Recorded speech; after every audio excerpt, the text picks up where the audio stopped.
everybody. Welcome to the Buckeye Weekly Podcast. I am Tony Gerdeman, here as always with Tom Orr. Tom, how's it going? Oh, Tony, it is our favorite kind of Buckeye Weekly Podcast, an instant reaction Buckeye Weekly Podcast. We are heading into instant reaction season with football games coming up, and it's also instant reaction season on the recruiting front, as is the case today.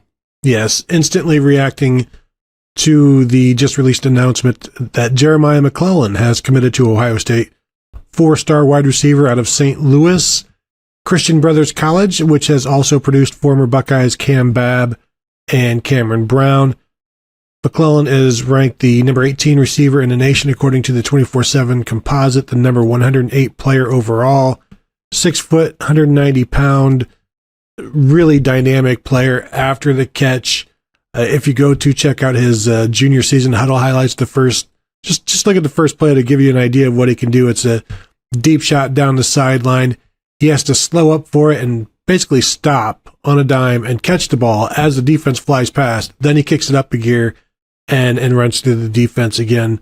Start and stop is pretty impressive, and he is about what you would expect Brian Hartline to recruit these days. So good job, Brian Hartline, I guess. Yeah, the perpetual good job, Brian Hartline, on this one. Third wide receiver in the class so far. He feels like he's going to fit into the slot, whereas Jeremiah Smith, Mylan Graham, the two guys already in the class, but who are both 5-stars, probably going to be on the outside. So you get McClellan in the slot, and bing, bang, boom, you've got 3 receivers for 3 spots, and how nicely that has worked out for them. They may end up looking to bring in a 4th wide receiver in this class, and we're going to talk about that in a few minutes, but it is interesting to me, Tony, how much Ohio State has been able to go into the state of Missouri and the St. Louis area recently. And it feels like it's always for, with the notable exception of one particular running back about 10 years or so ago, it has pretty much just been a bunch of talented wide receivers, a bunch of talented cornerbacks, and they haven't all worked out. You've had Mookie Cooper transfer back to Missouri, and you had J.K. Johnson transfer down to LSU, but these are all guys who have turned into pretty good college players, and that has turned into, without being an area that Ohio State has necessarily always pulled a ton of talent out of, that has turned into an area where, they have just very consistently been able to go in and pull out some top talent, seems like every year or so. I mean, you go back to like Reggie Germany and Jimmy something or other in the late 90s. There was another one. Redmond? Jimmy Redmond, that's right. Jimmy Redmond in the late 90s. So, but it's always kind of been wide receivers and corners for the most part that they've pulled out of that region. But that has turned into just sort of a nice little pipeline for Ohio State. Yeah, and even when Cameron Brown committed, he was a wide receiver. He was ranked as a 4-star wide receiver. It was even a little bit of a surprise a couple years ago when Luther Burden didn't commit to Ohio State. What are you doing? You're a 5-star receiver. You're from the St. Louis area. Why are you staying home and going to Missouri? But he did. So this is, again, as you said, a slot receiver, and he can play inside, outside. But talking to Mylan Graham back in June June or April, and I forget which camp it even was, whether it was an Ohio State camp or it was the ESPN camp in Obetz, but he talked about the vision that Ohio State had with Graham as a Z, obviously Jeremiah Smith as your prototype X, and then Jeremiah McClellan as the slot in this offense. And so now you've got the 3 guys that you wanted at those positions, and I think he's going to be fantastic in the slot. He's, like I said, he's quick, he's dynamic after the catch, he's strong, he's what you want there. I think you'll see him with the jet sweeps out of the slot as well. That being said, I also think you'll see some Mylan Graham in the slot, and just watch how they use Marvin Harrison in the slot this year, and then picture that being Jeremiah Smith in 2 years or 3 years. So everybody's going to get a chance to work on the inside, work against some safeties, move things around. But Jeremiah McClellan after the catch is a fun guy to watch. And now they've got their top 3. It's going to be interesting to see where they go from here. And at this point, even if they don't get a 4th, there's no better. Is there a better wide receiver class than this one?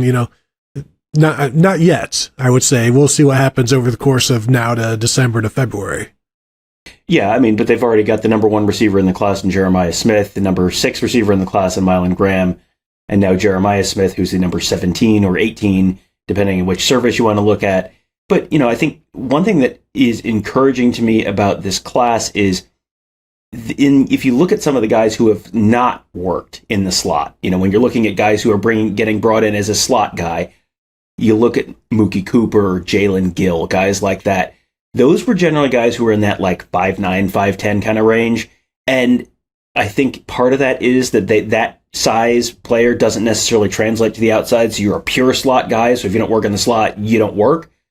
McClellan is 6 feet tall. So if he's not a pure slot guy, you can play him outside. So that's some added flexibility for them there. Something else that I think is encouraging, and this is wide receiver recruiting, so you kind of have to take Ohio State wide receiver recruiting and put it in one area, and Ohio State everything else receiver recruiting and put it in a different area. But this is a wide receiver, this is a recruit who was, he had 5 stated finalists, and that was Ohio State, Oregon, Georgia, LSU, and Missouri. Really, by the end, the consensus was it was going to be Ohio State, Mizzou, or Oregon. You had the home state school, Missouri, who has been making a little bit of an NIL push under Eli Drinkwitz, has brought in some top talent in this cycle under Eli Drinkwitz. You beat Mizzou. You have Oregon, who's got Phil Knight's money and the NIL piece there. They've been getting some big names. You beat Oregon's NIL offer there. I think, yes, this is a wide receiver. So again, I think it does get sort of put on a separate pile by Ohio State fans, because you just sort of assume, Brian Hartline's going to get 3 of the top 15 guys in the country, no matter what external factors are working against him. But I think you also have to look at, they didn't get KJ Bolden, but they did get Aaron Scott. Now you got Jeremiah McClellan, and it does not take people long to get to pets' heads falling off kind of territory when you're looking at recruiting right now. I think it is worth kind of just taking a little step back and going, okay, now they've landed a couple top targets in the last 2 weeks, right? 2 weeks ago today was Aaron Scott commitment. So I think maybe pets' heads might be okay for a little while, and then we'll revisit it again on the 2nd, 23rd, when Edric Houston makes his announcement. Yeah, and McClellan was rumored to be heading to Ohio State for a while now, for months almost at this point, where you're just, it could be this weekend, it could be a while, and then it kind of went quiet, and that sort of got some panic going, I can't believe they lost another guy. And Oregon or Missouri you could understand being the home school. Oregon with the NIL stuff they're doing, they already have 3 wide receivers committed, but I don't think none of them were ranked as highly as McClellan, so I don't think that really impacted his decision. It is interesting to watch Ohio State's receiver recruiting, where now you'll have McClellan joining a room and playing the same position as Brandon Ennis, as perhaps Bryson Rogers. Bryson Rogers can move around. I think they expect Brandon Ennis to be a slot for the majority of the time he's at Ohio State. So you get those guys together. We're probably expecting Emeka Egbuka to leave after this year. You're certainly expecting Xavier Johnson to leave after this year.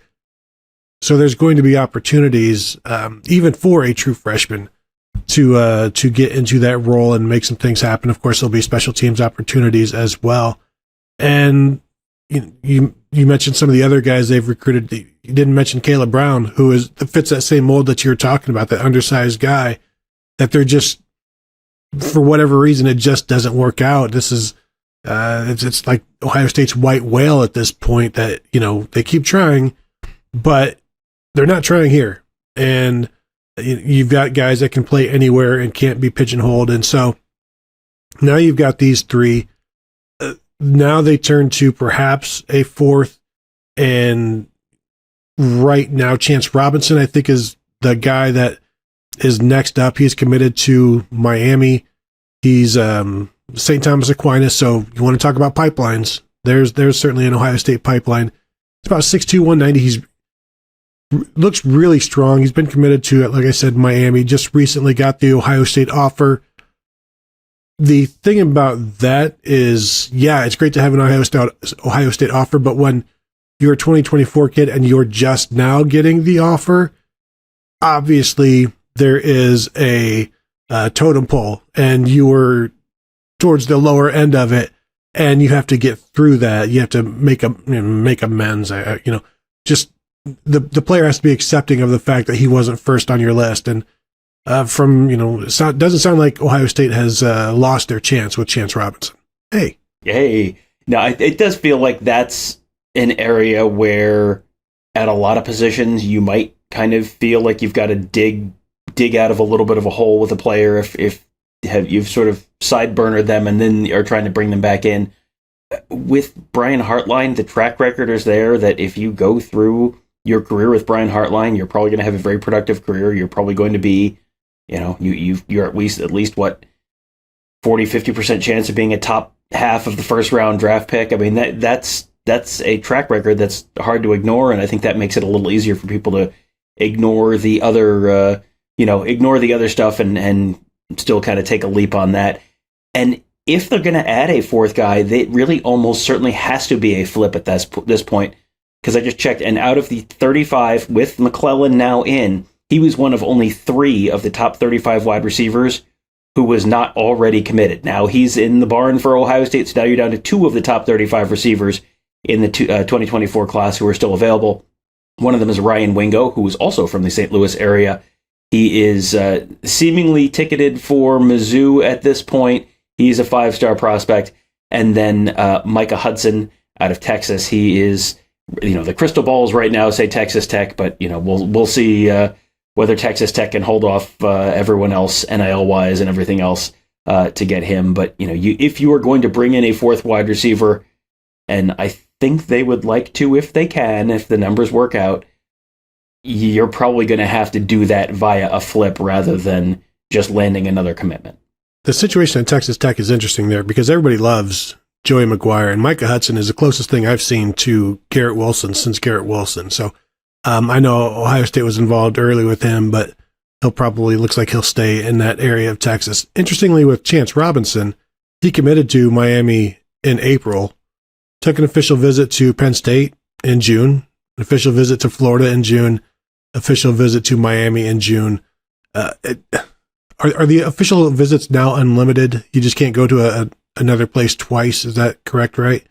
Yes. So I'm expecting an official visit at some point to Ohio State, perhaps during the season.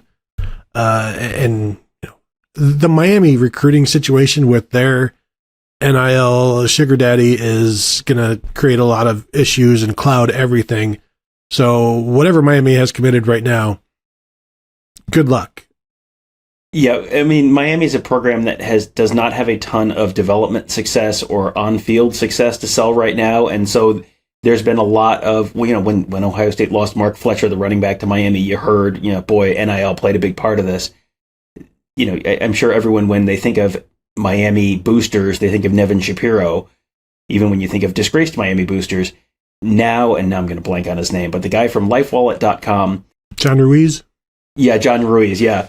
Yeah, there was just an article, I think, in the Miami Herald about some stuff's going on there, and his company, I think, had projected a few years ago that they were going to be making $900 million of revenue or something like that this year, and I think they brought in something in the neighborhood of 20 to 25 million, which is just barely missing Wall Street projections, which is great for your stock price and great for the future of your company and all that kind of stuff. There's a whole bunch of other stuff going on there that I don't want to go into without having the article in front of me. But, it's safe to say that the Miami booster situation may not be entirely stable, and the Miami program itself may not be entirely stable. Like, this is the time of year when Miami can sell hope and on the rise and the U is back and all that kind of stuff. And then the season starts, and then sometimes it doesn't go so great. So, when you're looking at Chance Robinson, or you're looking at a Marquise Lightfoot, someone like that, who was a defensive end that Ohio State was hoping to get, who ended up picking Miami. The door is not necessarily closed on any of those guys, depending on how the season goes on the field and also off the field down with Miami. So definitely a couple things to be keeping an eye on. I am a little disappointed that Brian Hartline didn't go after Gatlin Bear, the 4-star wide receiver out of Idaho, who committed to Boise State over Michigan, possibly the fastest player in this class, running 10-1s and things like that. And just would have been nice to see somebody with some speed in the Ohio State receiver room, but whatever. And they'll have to settle for what they get. So Jeremiah McClellan, the 20th player in the class of 2024 for Ohio State, still ranks second. Once all of the math is done, I'm going to assume, because good luck getting past Georgia at this point, the average ranking per recruit probably still remains with Ohio State once they get all the numbers figured. But 13 players on offense, 7 players on defense to this point. Definitely not done on the defensive side. And that may be the next time we talk to you guys with an instant reaction recruiting show. But Tom, anything else before we get out of here? I just want to say that Gatlin Bear, the wide receiver out of Idaho, goes to Burley High School. And so his name is Gatlin Bear, and his high school is Burley Senior. And boy, that seems like a place you should be able to get linemen, not just wide receivers. But yeah, that is a tremendous combination of name and school name. Absolutely. So thank you all for joining us. Enjoy your new wide receiver commit. Be sure to find us at BuckeyeHuddle.com. Become a member. Talk to us there at the message board. Get all the inside information as it's happening. And of course, find us at youtube.com/BuckeyeHuddle and facebook.com/BuckeyeHuddle. Thank you all for tuning in, and we'll talk to you guys later.